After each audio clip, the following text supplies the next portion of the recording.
Hi ಸ್ನೇಹಿತರೆ, ನಮಸ್ತೆ. Welcome to my YouTube channel. ಇವತ್ತಿನ ರೆಸಿಪಿ ಏನಂದ್ರೆ ಈರುಳ್ಳಿ ರೈಸ್ ಅಂದ್ರೆ ಆನಿಯನ್ ರೈಸ್ ಹೇಗ್ ಮಾಡೋದಂತ ನೋಡೋಣ. ರಾತ್ರಿ ಅನ್ನ ಉಳಿದಿರುತ್ತೆ ಅಲ್ವಾ, ಅದಕ್ಕಾದ್ರೂ ನಾವು ಆನಿಯನ್ ರೈಸ್ ಮಾಡ್ಬೋದು, ಇಲ್ಲ ಬಿಸಿ ಅನ್ನ ಮಾಡ್ಕೊಂಡಾದ್ರೂ ಮಾಡ್ಕೋಬಹುದು. ಬನ್ನಿ ಯಾವ ರೀತಿ ಅಂತ ನೋಡೋಣ. ನೋಡಿ, ನಾನಿಲ್ಲಿ 2 ಈರುಳ್ಳಿ ಆಲ್ರೆಡಿ ಕಟ್ ಮಾಡ್ಕೊಂಡಿದೀನಿ. ಸ್ವಲ್ಪ ಕರಿಬೇವು ತಗೊಂಡಿದೀನಿ, ಮತ್ತೆ ಜೀರಿಗೆ, ಸಾಸಿವೆ ತಗೊಂಡಿದೀನಿ, ಸ್ವಲ್ಪ ಅರಿಶಿನ ಪೌಡ್ರು, 1 ಸ್ಪೂನು ಧನಿಯಾ ಪೌಡ್ರು, ಸ್ವಲ್ಪ ಹುಣಸೆ ಹುಳಿ, ಹಾಗೆ ಬೆಲ್ಲ, ಮತ್ತೆ ಸ್ವಲ್ಪ ಖಾರ ಪುಡಿ, ಒಗ್ಗರಣೆಗೆ ಸ್ವಲ್ಪ ಎಣ್ಣೆ. ಇಷ್ಟನ್ನ ನಾವು ತಗೋಬೇಕಾಗುತ್ತೆ. ಬನ್ನಿ, ನಾನಿಲ್ಲಿ ಒಂದ್ ಬಾಣ್ಲೆಗೆ ಎಣ್ಣೆ ಹಾಕೊಳ್ತಾ ಇದ್ದೀನಿ.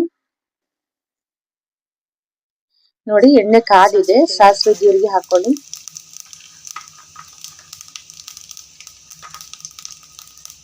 ನೋಡ್ರಿ, ರಾತ್ರಿ ಅನ್ನ ಉಳಿದಿರುತ್ತಲ್ರಿ, ಅದಕ್ಕೆ ತುಂಬಾ ಚೆನ್ನಾಗಾಗುತ್ತೆ ಕಣ್ರಿ ಇದು ರೈಸ್. ಈರುಳ್ಳಿ ಹಾಕೊಳ್ಳಿ.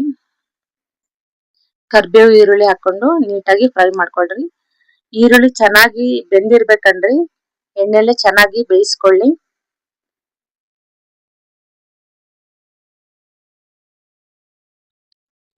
ನೋಡಿ, ಈರುಳ್ಳಿ ಸ್ವಲ್ಪ ಚೆನ್ನಾಗಿ ಬೆಂದ್ರೆ ಆನಿಯನ್ ರೈಸ್ ಚೆನ್ನಾಗಾಗುತ್ತೆ ಕಣ್ರಿ.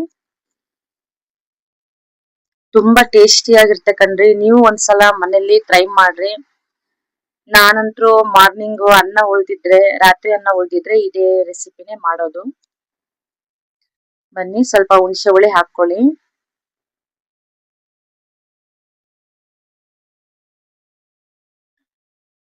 ಸ್ವಲ್ಪ ಅರಿಶಿನ ಹಾಕೊಳ್ಳಿ. ಹಾಗೆ ಸಾಂಬಾರ್ ಪೌಡರ್ ಹಾಕೊಳ್ಳಿ ಸ್ಪೂನು. ಚೆನ್ನಾಗಿ ಅದು ಬಾಡಿಸ್ಕೊಳ್ಳಿ. ಸ್ವಲ್ಪ ರುಚಿಗೆ ತಕ್ಕಷ್ಟು ಉಪ್ಪು ಹಾಕೊಳ್ಳೋಣ. ಸ್ವಲ್ಪ ನಿಮಗೆ ಖಾರ ಬೇಕು ಅಂದ್ರೆ 1 ಸ್ಪೂನ್ ಖಾರ ಹಾಕೊಳ್ಳಿ, ಇಲ್ಲ ಅರ್ಧ ಸ್ಪೂನ್ ಆದ್ರೂ ಹಾಕೊಳ್ಳಿ. ಬೆಲ್ಲ ಬೇಕು ಅಂದ್ರೆ ಹಾಕೊಳ್ಳಿ. ಇಲ್ಲಿ ನಾನು ಬೆಲ್ಲ ಹಾಕೊಳ್ತಾ ಇಲ್ಲ. ನಿಮಗೆ ಬೇಕು ಅಂದ್ರೆ ಸ್ವಲ್ಪ ಬೆಲ್ಲ ಹಾಕೊಳ್ಳಿ. ನಾನು ಇಲ್ಲಿ ಬೆಲ್ಲ ಸ್ಕಿಪ್ ಮಾಡ್ಕೊಂಡಿದ್ದೀನಿ. ಟೇಸ್ಟಿ ಆಗಿರುತ್ತೆ ಕಣ್ರಿ ಆನಿಯನ್ ರೈಸು. ಯಾರೆಲ್ಲ ಮೊದಲನೇ ಬಾರಿ ಹೊಸಬ್ರು ನನ್ನ ಚಾನಲ್ ನೋಡ್ತಾ ಇದ್ದೀರಾ, ಪ್ಲೀಸ್ ಸಬ್ಸ್ಕ್ರೈಬ್ ಆಗಿ. ಹಾಗೆ ನಮ್ ವಿಡಿಯೋ ಇಷ್ಟ ಆಗಿದ್ರೆ, ನಿಮ್ಗೆ ಯೂಸ್ಫುಲ್ ಆಗ್ತಾ ಇದ್ರೆ ಪ್ಲೀಸ್ ಒಂದ್ ಲೈಕ್ ಕೊಡಿ. ನೋಡಿ, ಒಗ್ಗರಣೆ ಚೆನ್ನಾಗಿ ಬೆಂದಿದೆ.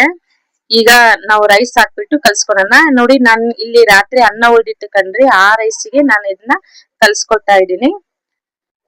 ನೀವು ಬೇಕಿದ್ರೆ ಬಿಸಿ ಅನ್ನ ಇದ್ರೆ ಬಿಸಿ ಅನ್ನನಾದ್ರೆ ಕಲ್ಸ್ಕೊಳ್ಳಿ. ನೋಡಿ, ಇದು ಆನಿಯನ್ ರೈಸ್ ತುಂಬಾ ಟೇಸ್ಟಿ ಆಗಿರ್ತದೆ ಕಣ್ರಿ.